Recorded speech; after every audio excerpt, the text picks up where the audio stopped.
Hi and welcome to She's the Boss, the show that is all about female founders and women doing extraordinary things in business. And today I am extremely excited because my guest is Sharon Pearson. Now, Sharon is the founder of the Coaching Institute, which is a global training company that I want to hear all about. She's also an international best-selling author, the host of the Perspectives podcast, and a gazillion other things, an award winner, et cetera, et cetera. So welcome, Sharon. It's fabulous to have you here. Thank you so much, Jules. It's so lovely to connect this way. It's so great to be here. Thank you. Thanks for having me. My absolute pleasure. So let's start off with what you're doing now. Do you want to tell everybody what you're actually doing and why you're doing it? That's a small question to start off with. Okay, so the things I'm passionate about is living my best life and exploring what has the deepest meaning to me. So having meaning in life rather than just fun is really important to me. So I make decisions based on what fulfills me that way. And I've learned over the years what that is. So things like creating curriculums or helping business people or speaking with really smart people around the world in the Perspectives podcast, for example, connecting with our students at the Coaching Institute. I own other businesses as well outside of this arena. And writing. Oh, I want to hear a little bit about talk to me a little bit about what else you're doing, because it's always interesting to know that somebody is managing to juggle a few different things. What else are you doing? I own and part own 5 businesses around Australia, including, would you believe, a tyre business, which I know nothing about. Right. But logical one to be partnering. Well, it is when you think about the decision making and how we make, my husband and I make business decisions on where to invest. So for 18 years now, the decisions are: who do we know really well? Who do we trust? Who is aligned with our values? And then who can we support? Right. And so the funnel just gets narrower and narrower and narrower. And then that becomes the business decision or the investment decision. So we've been doing that strategy for 18 years now.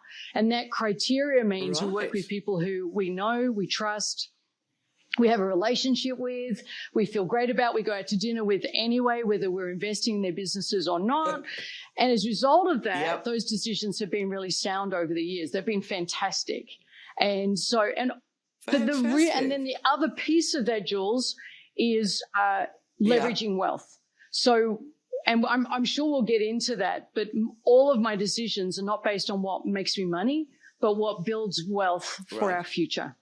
So it's never, the decisions are never made on what drives the cash. I'm never looking for money for an hour. I'm always looking for how much of that I'm going to keep that we can invest. So leveraged investments mean it's replacing myself and my husband. So that's a big part of our decision making as well, which I'm happy to go into, but that gives you a broad overview. No, that's really well, it's very interesting, firstly, because one of the things that I often talk about is the difficulty women have accessing funding for their business, whatever it might be, to scale it or grow it. And also from an investor's point of view, the perspective, which you've just taken us through briefly, as to what you're looking for. It's really, really interesting. But listen, let's go back first to Coaching Institute. It's now global, I read. Is that right? I've lost count. It's in 88 countries, my last briefing, but I think it's gone up since then, which is fantastic. So hopefully... And how, when you say you've got it globally, do you have people on the ground that you're employing, or is it franchise? Like, how have you managed to get it out to that number of countries? There are many, many downsides to COVID happening, but one of the upsides is people think globally now, which means we were online in March last year in 4 days. So our entire face-to-face training business, which was hundreds of events a year, moved online in the space of one business week. And by that weekend, everything was operational online. And you might be able to see in this studio, you don't see the whole thing. There are 7 full-size TV screens around me. We operate 3 major TV studios now, so that was a big part of our investment. Right. So now dropping into a country with a Perspectives podcast or with training events, reaching people globally now, and of course everybody's mindset shifted to, well, how do I stay in touch? How can I still connect? How can I feel that sense of belonging and still get the education I want? So that shift March 2020 meant dropping into all these countries became inevitable because people were looking for it, and we were so rapidly online. It was this match, which is fantastic. So we've got students, members, facilitators, mentors all around the world now. In how many countries is it? That's brilliant. It's over 93 countries. There we go. That is absolutely amazing, because one of the great, you're right, I believe that in some ways, COVID and the lockdown was a bit of a gift because we all shifted to online, and my courses myself had been online for a long time, but I did have this component that was face-to-face, turned it into online overnight. And, of course, what it also means is that you can get out to so many more people and your costs are reduced. So it kind of works for everyone, I think. Also, I think what happened was it was so much uncertainty, the ability to connect with people who cared and who were going to support you more than just teach you meant so much to people. And I think that's why we're still in all those countries. And I think a lot of people who are in this type of space have experienced that if you really care and you're there more for their emotional support and mental support, and you help them be part of a community and a movement, it gives them a reason and something to believe in beyond the uncertainty of the times that we're in.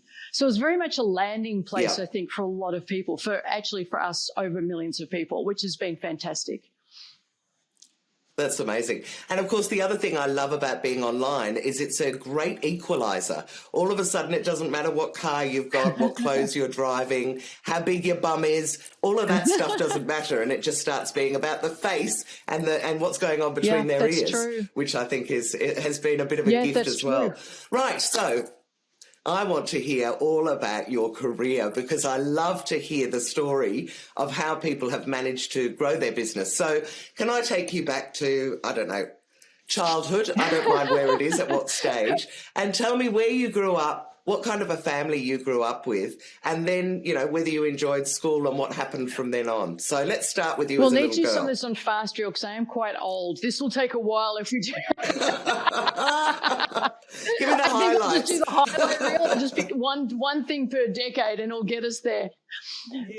So I think as a child I described myself as weird and geeky and didn't fit in. And definitely a loner. I was reading adult books at the age of 11. So I was reading Leon Uris, I don't know if you're familiar, and Harold.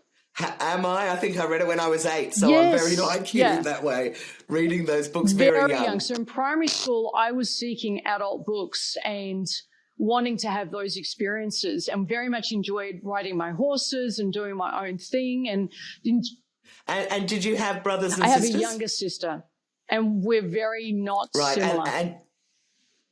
Right, okay, which often happens. And what about your parents? Were they role models in terms of, were they entrepreneurs? Did they run their own businesses? I think they were left of centre as well, is the way I describe them. My dad passed away during COVID. They sound great. Yeah, definitely. Oh, no, did he? Yeah, in Perth. So it wasn't legal to go and be with my family in Perth. I'm in Melbourne. So we did a Zoom memorial for him. So my dad's passed away, my mum's still here. I would describe my parents then as left of centre. They moved us to the bush. They moved us to a farm. We milked our own cows. Oh, right. We had all these incredible experiences. So being very full of self-initiative was very natural to me. And I think that environment would have nurtured it. It just really suited me. Less so going to schools where it mattered what you wore. I never understood it. So I'm fast forwarding now a lot. I don't as an adult either. I never really have. And then university again, not quite getting the social rules. It's like I didn't get the handbook. But what I did know was I loved learning. I love a challenge. I love finding out what has meaning for me.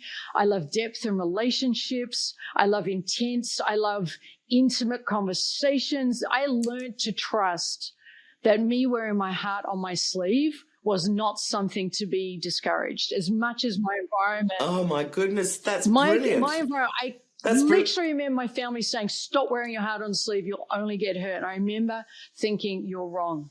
This is me at my heart. I am heart on my sleeve. I'm going to risk it like a puppy dog. Will this be awesome? Will it, like, just that feeling of, what about this moment? What about this moment? And I'm 56 now, and I still want to keep that shine in my eyes. What could happen now? How is this going to go now? And then at 30, and of course, the beautiful thing is lots of things can happen because you are only 56, which 56 is, young. I'm 54. We're young. Yes. That's right. That's right. Then 37, I decided it was time to discover how to live an awesome life. Up until then, I'd been beating up on myself a little bit because I wasn't fitted in. So, okay, so can we just go back a little bit? What did you study at uni and what did you do when you got out of uni?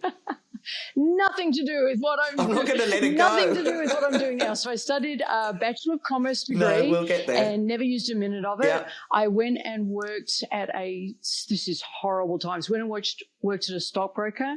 I should apologize to them immediately to say how unsuited to that work I was and how terrible a trader I was.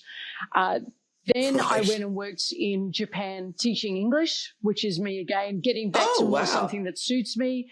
I traveled the world teaching English, working in pubs, going door to door, just figuring out me, much more suited to me, more of the flair and the avant-garde, and see where it takes you was entrepreneurial. So much better suited. And then I started my own business at 21, selling products door to door.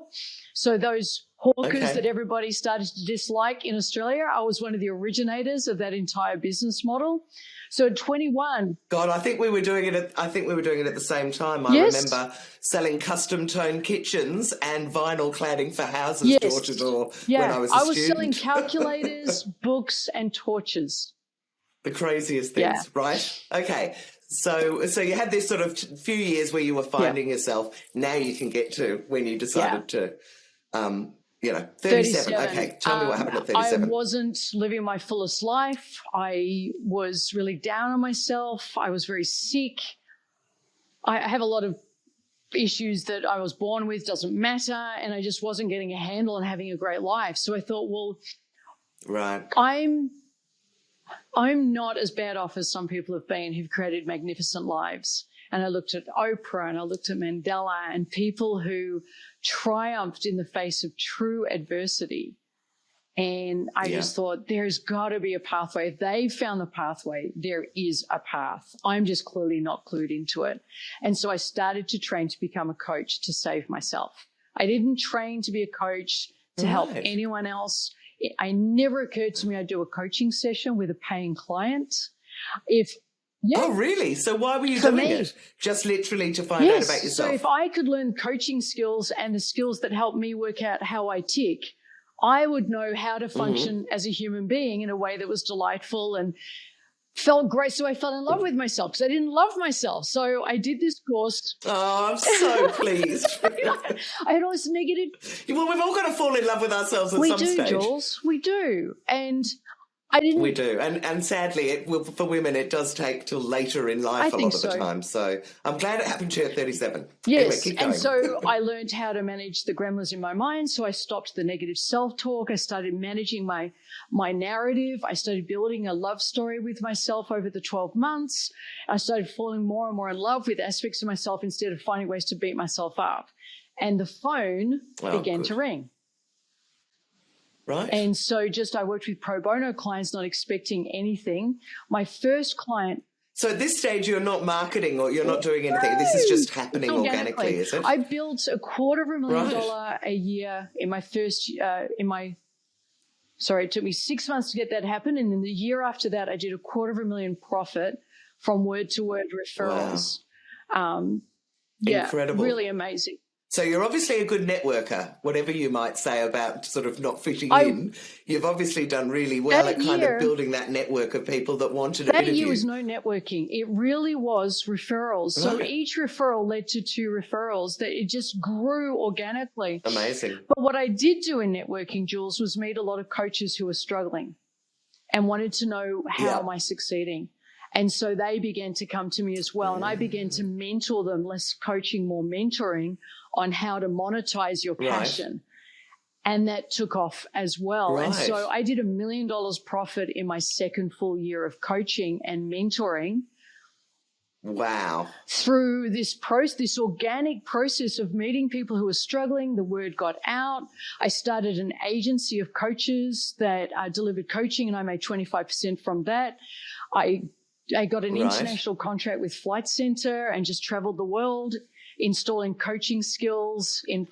It was amazing. Flight Centre. I'm so grateful to Flight. It sounds Can pretty I say good. hello to Cassie Tormey if you watch this? She was the beginning of. Every time I get a chance on stage, this woman who I haven't bumped into again for 16 years, I'm so grateful. Cold called her. I said, "What is your coaching initiative right now at Flight Centre?" She said, "We don't have one." I said, "Who's planning it?" She said, "We're not."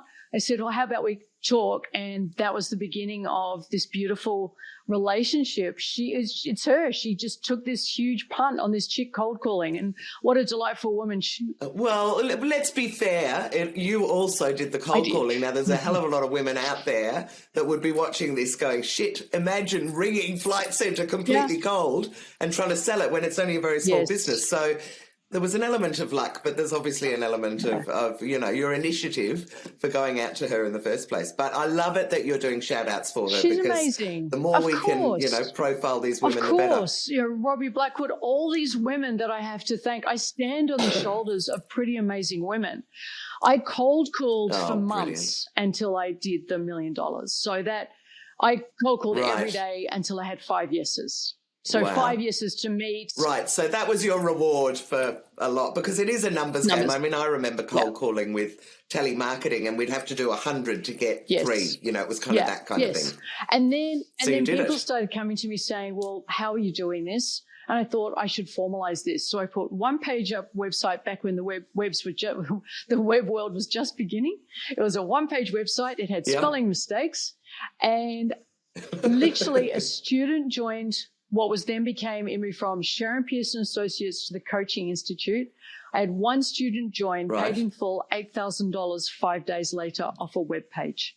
No traffic, no AdWords existed. I don't know how she found us, but that was it. I'm now in business, and I better fill the room because one person just did it.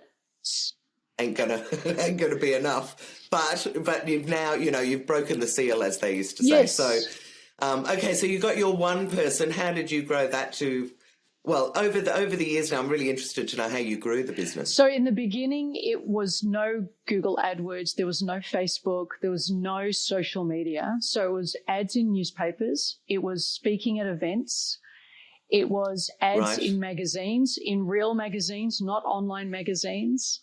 It was appearing on a thing called Wealth Creator TV. It was any way you could do. It was way more intensive in terms of the hours. Jules, did you find that as well? Like the amount of hours of walking the streets and finding ways to connect with people in real life. A lot of this mattered a lot. You couldn't just outsource it to a Google ad campaign and then a month later you had 30,000 leads. It just didn't work that way. No, but I love it because obviously I'm a huge fan of publicity. I've been teaching people for the last 10 years.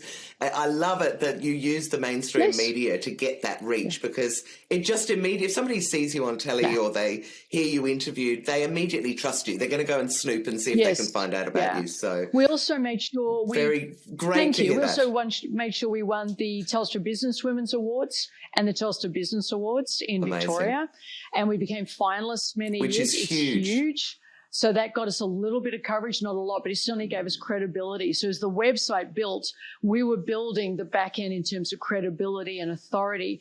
It became a registered training organization in its first year of operation. I wrote the first ever worldwide diploma of life coaching to give us, again, that point of difference. We made sure it had as many credentials as we could. So it became this massive campaign. So it wasn't just get a lead. It was make sure when that lead came to us, they already knew our universe was credible, was warm, was available, was generous. And the whole school, Jules, was built on generosity. It was built on whatever. Oh, gorgeous. Yes, thank you. Whatever anybody asks, give it for free.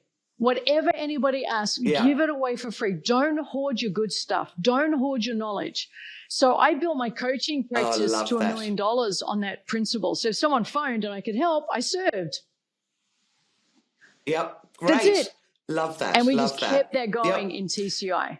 So how have you monetized it to the extent that you have with that kind of attitude of doing things for free? Because obviously, I've built up She's the Boss only since COVID last year. I'm doing lots of stuff for free. How did you then get people to want to pay you? Okay, so I'm not familiar with your model, but I can share with how we did it with our model. No, that's all right. Yes. I don't think I have a model. That's the problem. Got it? So it's called we call it generosity-based marketing and reciprocity. It's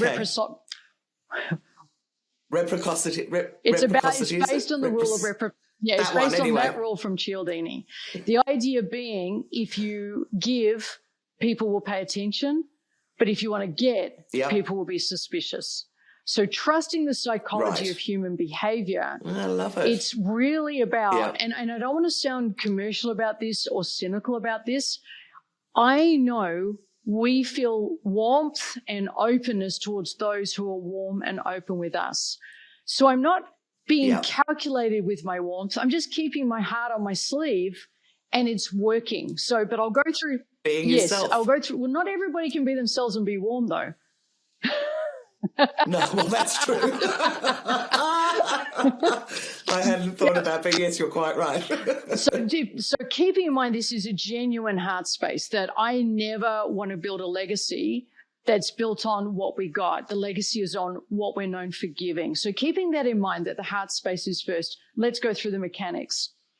All marketing is generosity based. So if you come into our universe, you're going to receive videos for free. You're going to receive classes. You can access free events. We run more free events in the school than anybody I know of. Most weekends we would have a free event for anyone to attend. Right. No catch attached. Just join in, have fun. You can literally join our universe and attend up to 5, 6, 7 free events and never have paid a cent. Without having to pay anything. And enjoy it. And we have people doing that for years. We have people on our list going back 13 years, and all they do is attend free events, and they love us and they enjoy it.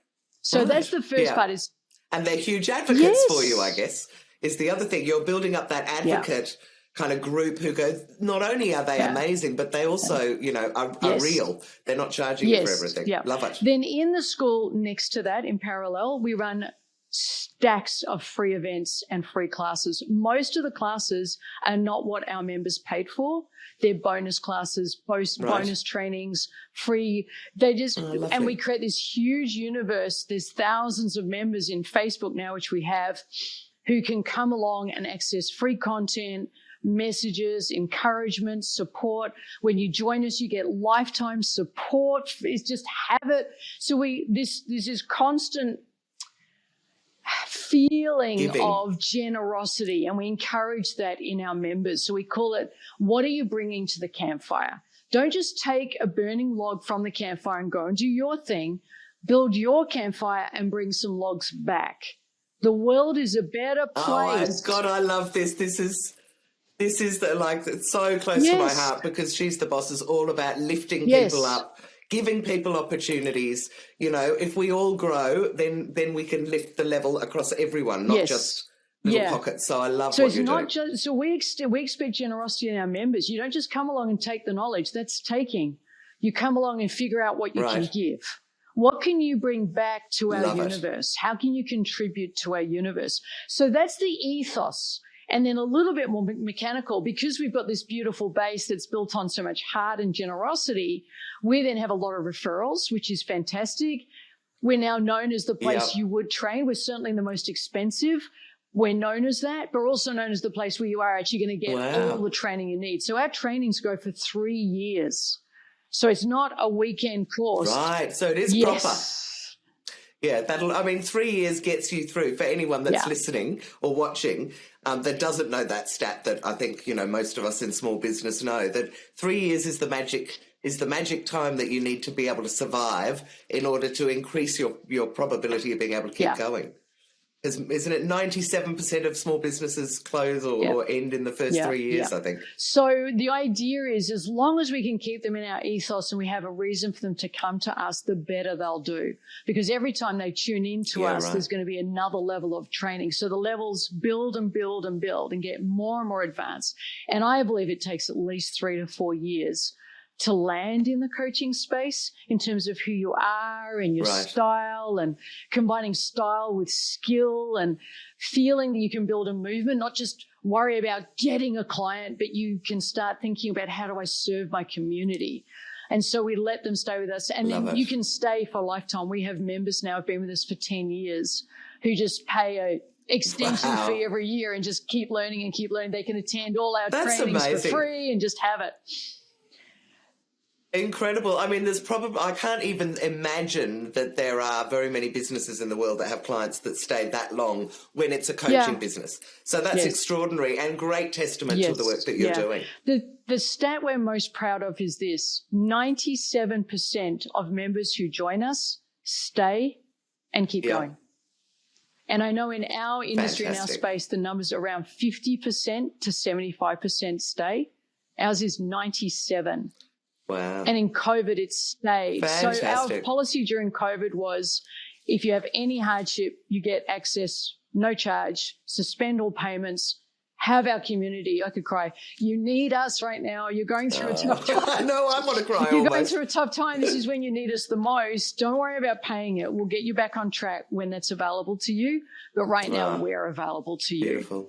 And that what a great philosophy. Really matters that we've done that, and that's a huge part of our ethos of generosity. But also they needed our help. It's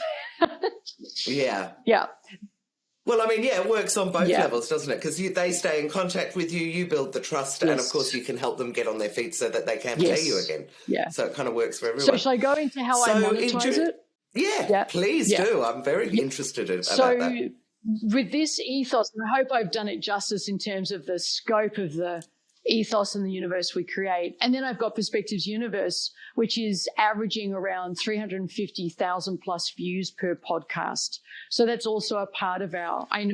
Oh my giddy aunt. How have you, I can't keep asking you questions. Go on. You tell me, but I want to know the answer to that one as well. How have you done that? So that's a pretty big universe. So we're touching just under 1 million people every month with our podcast. So thank you. A shout out to all our viewers on that podcast. So grateful. So with that in mind, the monetization is a process we called ultimate influence. It's consultative influence. The idea being, now hopefully we've earned some trust by being generous, and hopefully you can get to know us so you know our style, that we're very informal, we're very relaxed. Yeah. And if our style is a match and you dig how we do things, we should do something together. That's not a sale. Yeah. That's just stating to me the bleeding obvious. Like if we're a match and you dig us, why wouldn't we do? Yeah. If you're looking in this space and we're a match, you're not finding anything like this anywhere else. Let's do something. So it's that kind of frame. Yeah. And then the way we then get even a bit more mechanical, going to the granular, we would then put a video out that's free and say, if you love this, why don't you get in touch? Let's have a conversation. Or we'd put a piece of content out. If you love this, why don't you attend one of our classes? We'd put a piece of content out. If you love this, how about you attend a group conversation about how to become a coach? And we would have offers like that going out every day around the world, 24/7. And so, right. So, and how many times would you be posting that kind of thing out every day, 24/7? 5 to 10 videos a day, my team tells me. So remember, I'm the founder of the Coaching Institute. I don't work there. So yeah. No. But I know, but it's fascinating to just hear, because there are so many people that I talk to that still think, if I do a post a week, and I'm like, no, nothing's going to happen much if you only do a post a week. So, and my partner was talking about jumping on LinkedIn once a month to look through the screen, the scroll, and I'm like, oh my God, you might as well not do it. Yeah. So the lady I talk to is Glam, and she's in charge of all things wonderful that we're talking about. Been with us nearly 10 years now. Joined 19 as a stock person. That's what you Wow, and now nearly 30 and running Folding the show. envelopes. That's how Glam began. And now she's my go-to person on how many videos do we do? I don't know. And so, how many countries are we in? That was Glam. Yes, all that So company. then what we do is when they're now what we call within our universe, we begin tailor making based on the video they choose. We dynamically match more content to what they love. So they have a reason to stay with us. Right. This is all incredible team does this. Like a lot of my teams here now, there's Janita and Paul and Glam and the rest of them. Well, let's just actually talk about that. So at what stage did you stop working in the business and move out and create? Because I just interviewed a woman yesterday who is specialising. So she's built a $10 million business, now has a team running it and wants to help other business women who are running their businesses to go, you don't have to be in there. So at what stage did you go, you know, I'm going to get a team in and I'm going to actually start concentrating on other things? I knew I would replace myself the day I started the business. So in 2004, I built the business to replace myself. So every decision... Right. So that was the intention from the start. Yeah, that's been a massive part of my strategy, that I saw coaches burning themselves out. I saw coaches only earning money if they sold their time for money. I don't understand that. Every dollar earned by me directly is a dollar I should invest, and I should live off what the investment makes me. So I've had that ethos in me since 2005.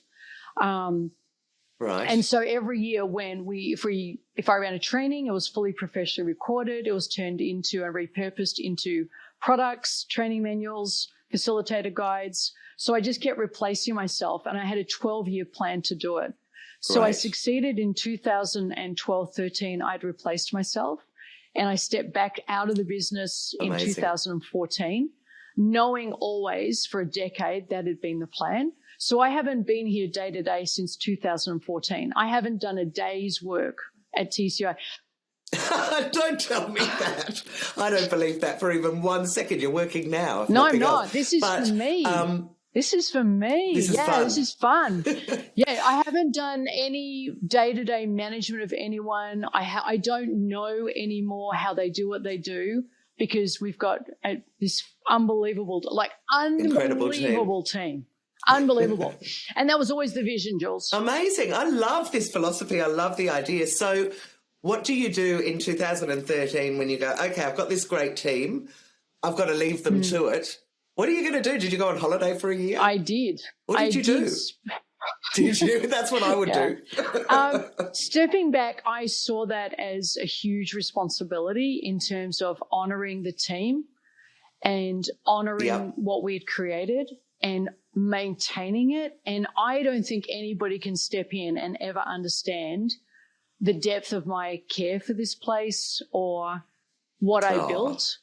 And so staying still in close touch in that first year, I was very much involved in curriculum.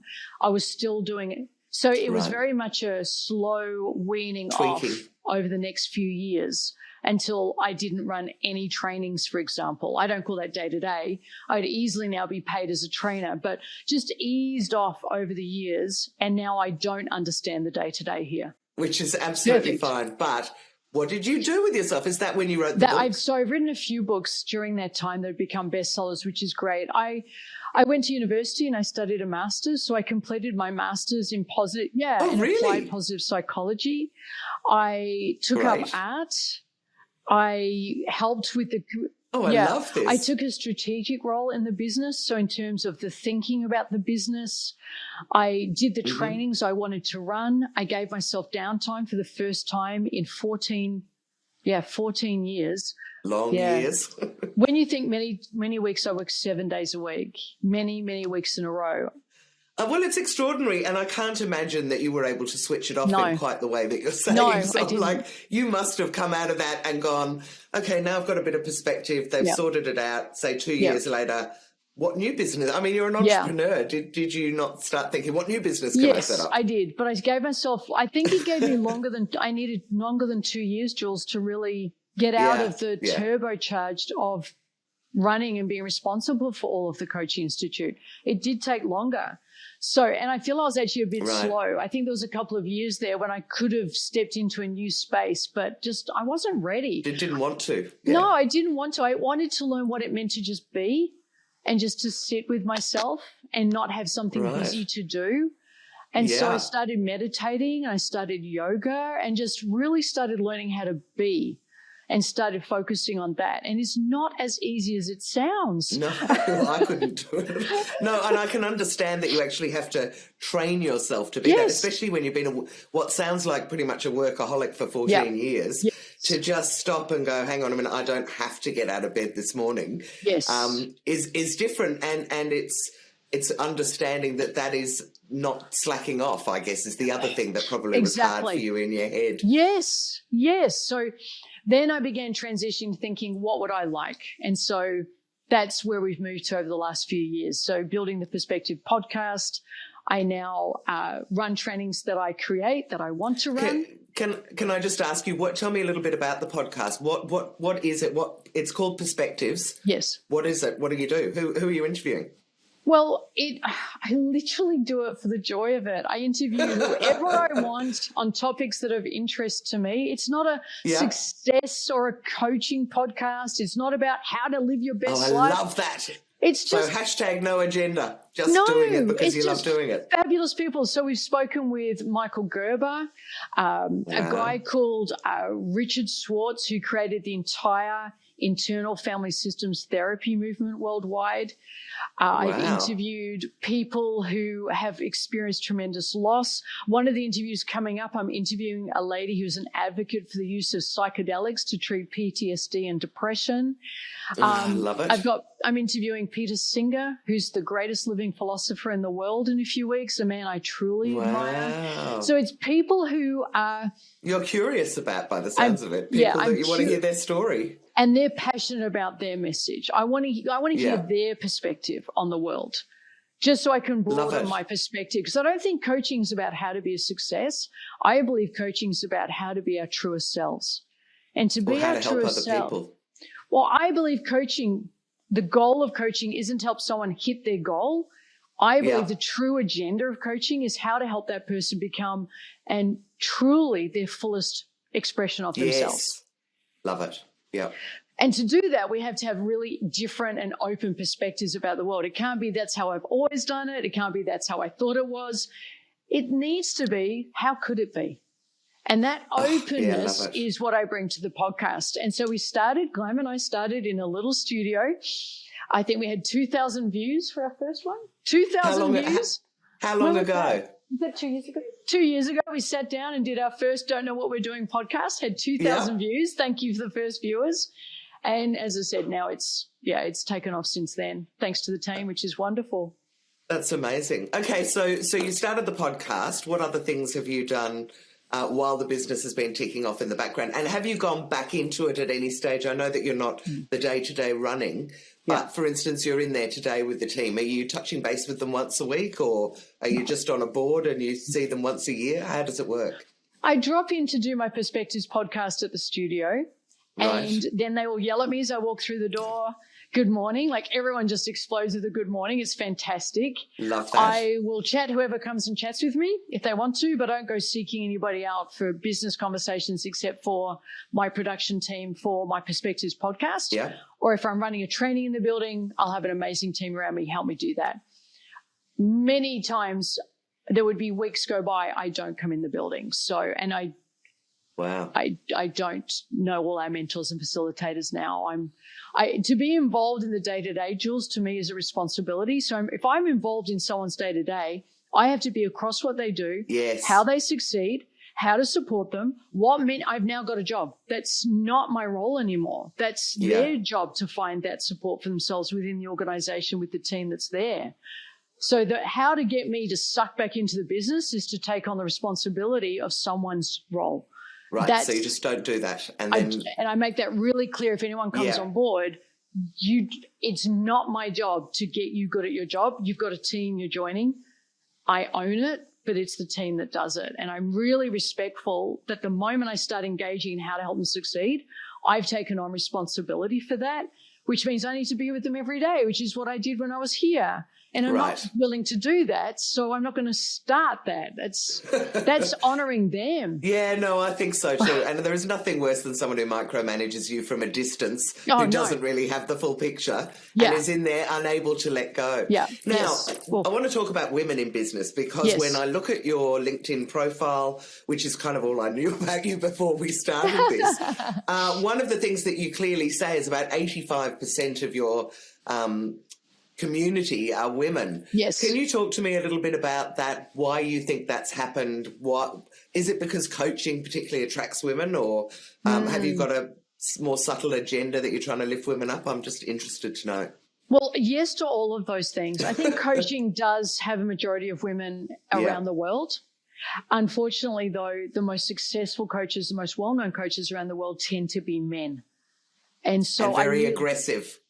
And I think want very to aggressive, kind of that. rah-rah men. Yeah, so we're not I don't like rah-rah. that. We're not rah-rah at all. It's about finding a place in here to come from a truth, not a fear. And that's a message that does tend to resonate with women, and we're unapologetic about that we're going to treat you to be a holistic human being who coaches. We're not going to teach you to be a coach. And so it's not skills, it's who you're being and how you're showing up. And I do think that message appeals more to women, and I'm okay about that. And having said that, the men that are in our programs are amazing and generous. Oh, I'm sure they are. And they're giving and they're open and they resonate with this message of being a whole human being. So there's that going on.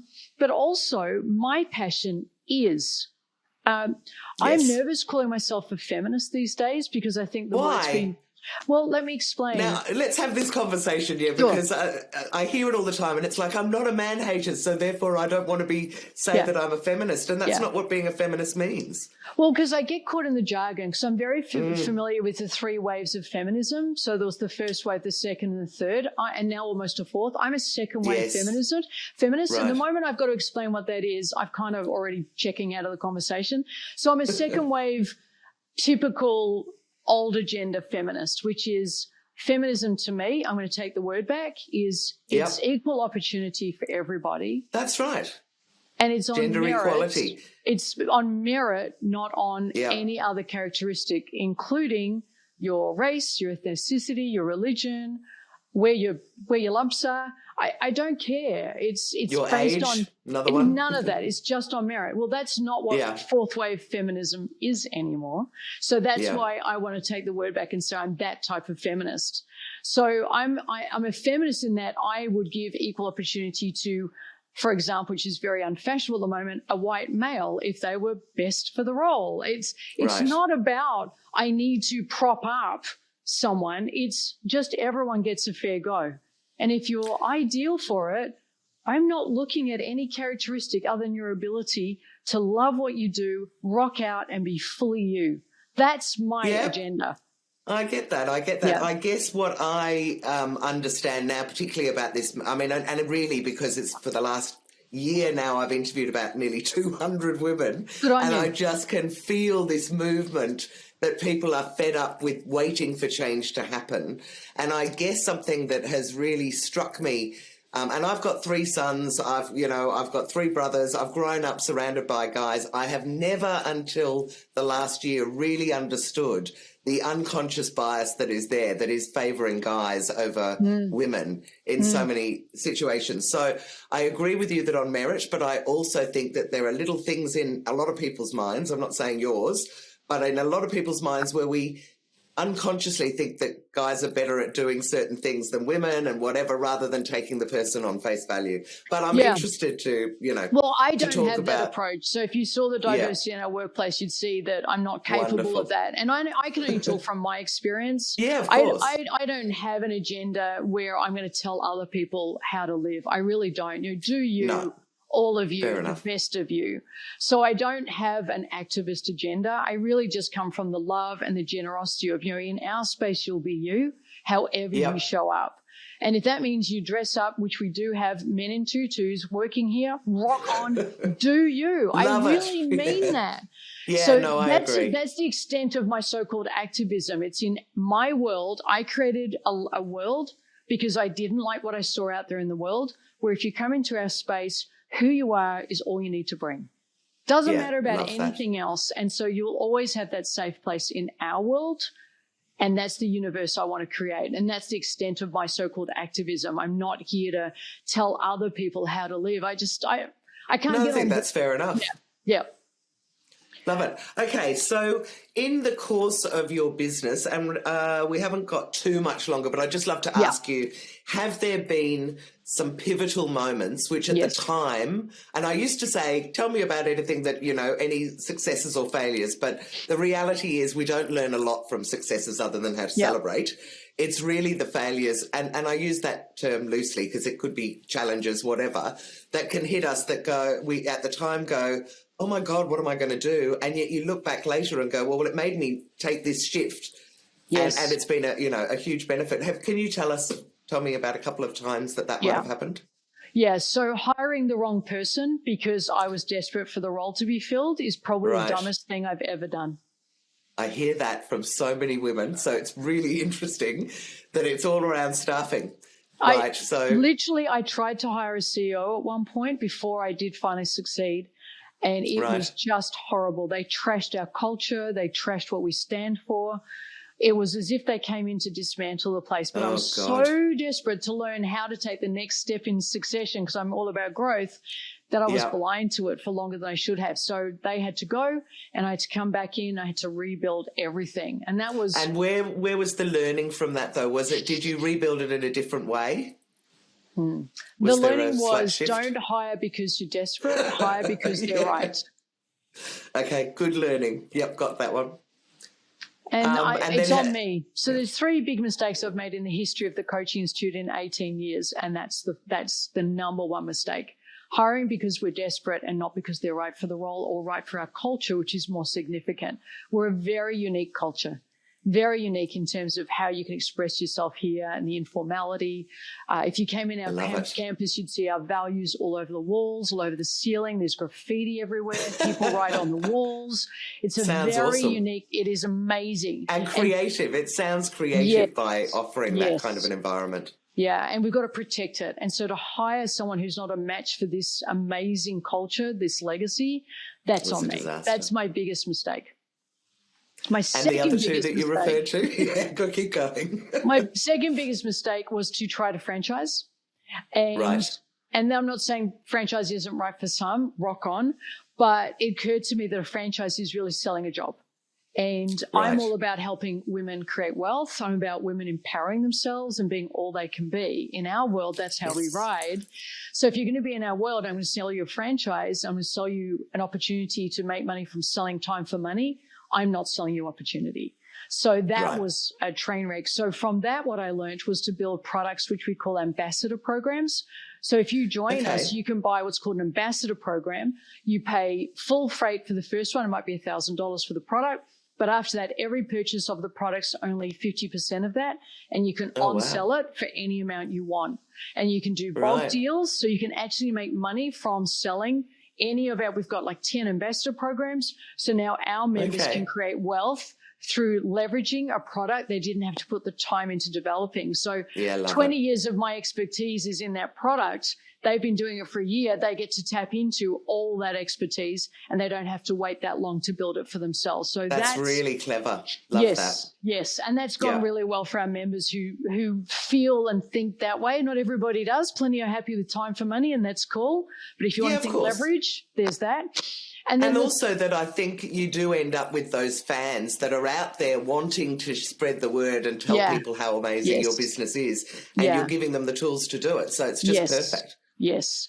And the third mistake was aligning with brands that didn't have the same values as us, which is something we did many years ago, about 9 years ago now, aligning with brands that just didn't see it the way we saw it or change the rules or are inconsistent. So I believe coaching is about forgiveness. I believe coaching is about acceptance. It's about tolerance, inclusion, being your truest self, seeking to understand, not lecture people. It's a very humble place. And we made the mistake back then of aligning with brands that perhaps weren't that way. And so disconnecting again, from maybe them. Desperation or not doing enough research. Is it that kind of we need that kind of support? So let's go with it, or they present you with this, what looks like an amazing opportunity, and it's only afterwards that you go, eek, wrong person, wrong business. I got it wrong. They're my three big mistakes. That's a big one. And for whatever drove me there, we're very cautious now about who we align with. We don't share our brand cheaply or easily. We definitely don't endorse any products anymore. We don't co-brand now unless it's a very special relationship.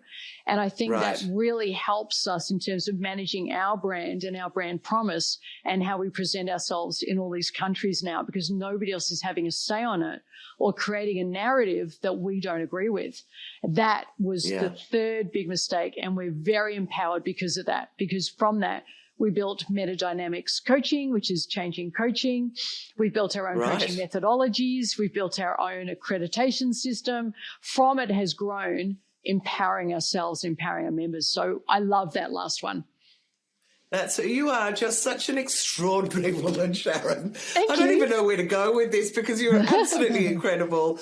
I love what you've built. I love the place that you come from as well. That place of generosity and empowerment is just... It's just perfect. So if anybody wants to learn from your team, not you, what is the best way for them to do that? They can visit our website, thecoachinginstitute.com.au. They can hook into Perspectives podcast if they just want to get to know us at a bit more of a distance. They can get in touch with our team and ask if they can come to a free event. More than happy to have them. They can let us know they want to come to a class. Just go to the website, log in and rock on, have at it. Thank you so much for this interview. You are absolutely incredible, incredibly inspiring, and I can't wait to share this. Thank you so much, Jules. Thank you for having me. I'm honoured. Bye-bye. My pleasure. Bye.